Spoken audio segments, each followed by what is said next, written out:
bahas yang pertama, yaitu mari kita pahami dulu apa itu umur ekonomis. Umur ekonomis adalah periode optimal penggunaan suatu aset. Nah, sebelum biaya penggunaan menjadi lebih tinggi daripada manfaat yang diperoleh, maksudnya yaitu jika kita gunakan suatu alat, maka kita harus dapatkan kembali atau penghasilan dari alat tersebut. Semisal kita menggunakan motor untuk bekerja. Nah, motor ini yang kita gunakan apakah lebih murah dari kosnya, apakah lebih murah daripada penghasilan yang dia dapatkan dari saat kita untuk bekerja. Begitu teman-teman. Nah, untuk itu maka dalam dunia teknik industri, umur ekonomis ini tidak selalu sama dengan umur fisik atau umur akuntansi dari aset. Jadi meskipun sebuah mesin masih bisa digunakan secara fisik, belum tentu secara ekonomis masih layak dipakai. Fokus utama dalam bentuk umur ekonomis adalah meminimalkan biaya tahunan rata-rata. Contoh seperti motor tadi. Nah, motor di tahun yang lebih, misal motor kita beli di tahun 2020. Nah, umur pakainya yaitu 5 tahun. Ternyata di tahun 2024 biayanya lebih tinggi daripada biaya perawatannya, lebih tinggi daripada biaya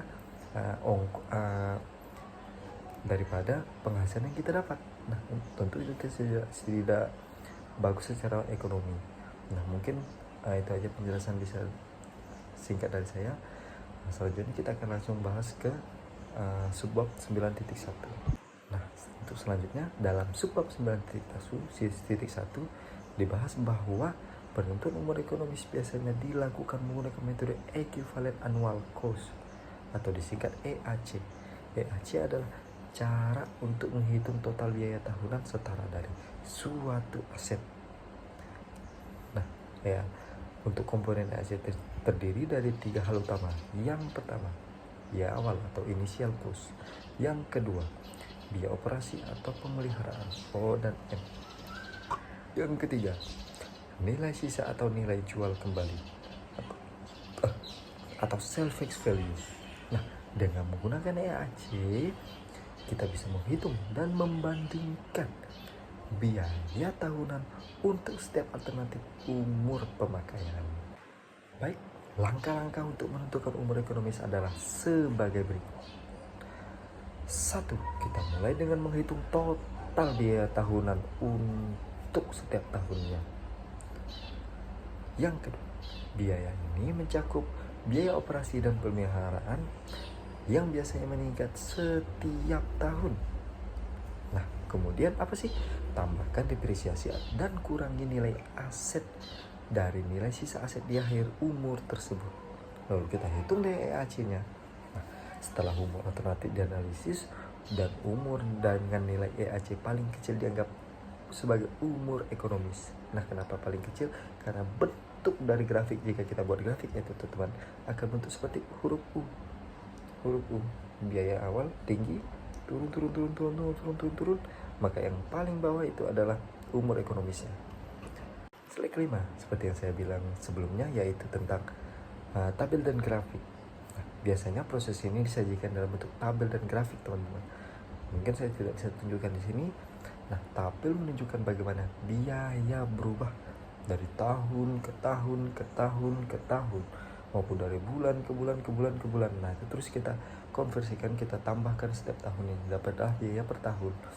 Nah, jika kita gambarkan di dalam grafik akan terlihat seperti kurva U, seperti saya jelaskan sebelumnya, kurva U. Jadi huruf U gini, biaya awal tentu tinggi karena kita investasi di awal. Kemudian biaya untuk perawatan akan rendah, sehingga yang paling rendah itu adalah titik ekonomisnya. Kemudian akan meningkat dengan seiring berjalannya umur mesin tersebut atau alat tersebut.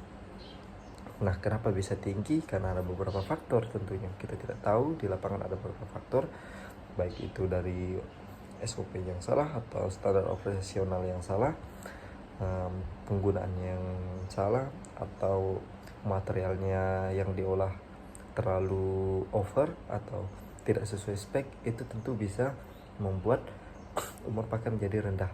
Nah, jadi jika umur pakai menjadi rendah, maka biaya kos akan semakin tinggi. Selanjutnya, kita akan bahas tentang pentingnya yaitu defender dan challengers. Apa sih defender dan challengers itu?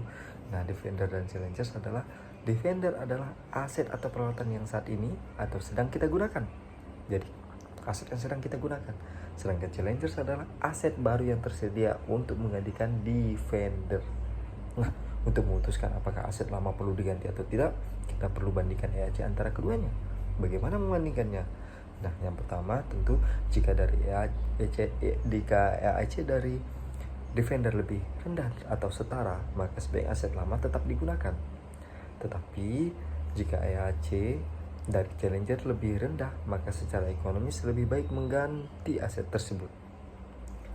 Nah, yang ketiga yaitu ini adalah konsep dasar dalam analisis pergerakan aset di dunia teknik industri. Selanjutnya itu faktor yang mempengaruhi keputusan.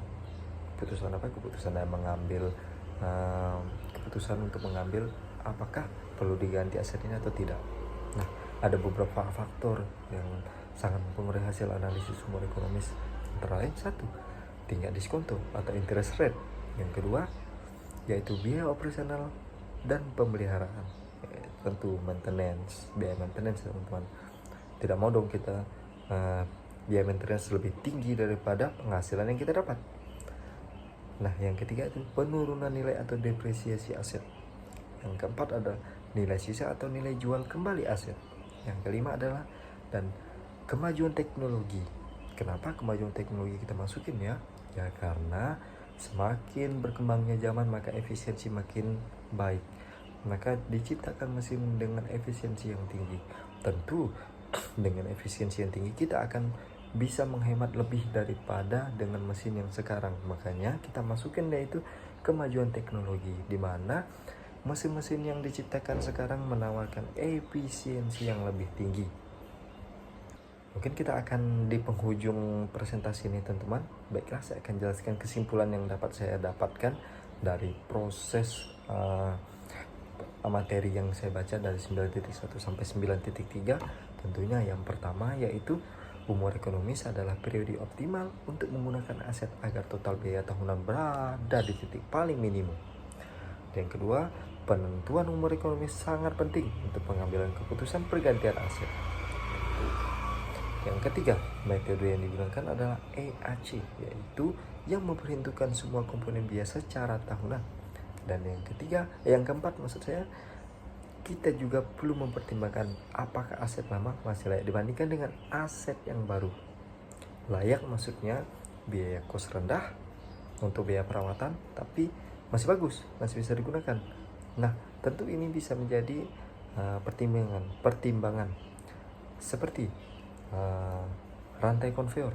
Nah, rantai konveyor itu biasa kita ganti dalam 3 atau 4 tahun tergantung kondisi dari mesin tersebut. Dimana di rantai konveyor itu ada roller teman-teman. Nah, roller itu bisa haus. Nah, haus itu apa sih yang menyebabkannya haus? Banyak faktor yang menyebabkan haus. Jadi pasir, kotoran, gesekan, semua bisa menyebabkan haus.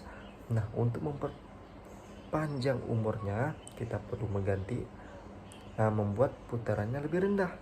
Nah, jika putarannya lebih rendah atau RPM-nya lebih rendah, maka kita bisa memperpanjang umur dari rantai konveyor tersebut. Nah, makin panjang umurnya, makin panjang, tentu perawatannya makin rendah. Nah, apa sih perawatan yang biasa kita lakukan? Yaitu pelumasan, hanya pergantian yang aus. Nah, pergantian yang aus itu mungkin hanya 1-2 feet, itu saja. Nah, kita bandingkan nih, jika kita lihat secara aktual, jika aset lama tersebut sudah mulai berusakan atau banyak kerusakan yang terjadi di situ yang menyebabkan breakdown, yang menyebabkan downtime, yang menyebabkan kerugian pabrik, yang menyebabkan penambahan jam kerja dari karyawan atau lembur, kita perlu bayar banyak. Jadi itu yang harus kita pertimbangkan untuk pergantian aset tersebut.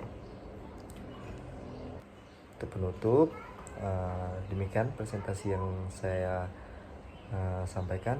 Mungkin kurang dalamnya saya mohon maaf. Terima kasih atas perhatiannya.